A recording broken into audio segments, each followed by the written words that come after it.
Polrestabes Palembang beserta ibu.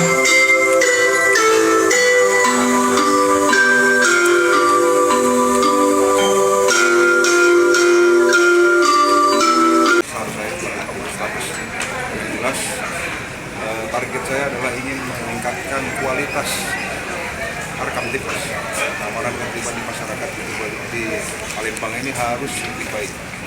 Ini menjadi satu tantangan tersendiri bagi saya, ya, tanpa kerjasama dari semua pihak, baik internal di Polrestabes Palembang dan Polda Sumsel, juga harus dukungan dari masyarakat. Tapi yang jelas saya akan berjanji dan kejahatan-kejahatan yang sifatnya meresahkan masyarakat harus dibasmi, karena kejahatan itu bagian daripada penyakit masyarakat yang tidak boleh tumbuh berkembang terus.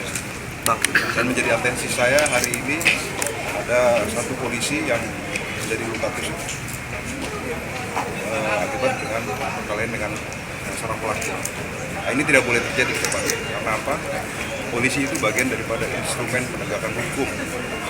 Ketika hukum itu diabaikan, ketika hukum itu dilecehkan, itu harus kita tegakkan.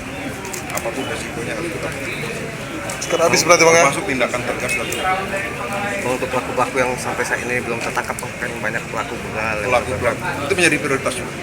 Saya akan tekankan dan mewajibkan seluruh pejabat operasional Polrestabes dan Polsek jajaran sama-sama berjibaku untuk menciptakan keamanan lebih baik lagi pada Palembang. Berarti sikat habis bang ya? Yes. Itu misi saya. Jahat. Dan itu juga pekerjaan rumah yang dibebankan Pak Kapolda kepada saya sebagai Kapolrestabes.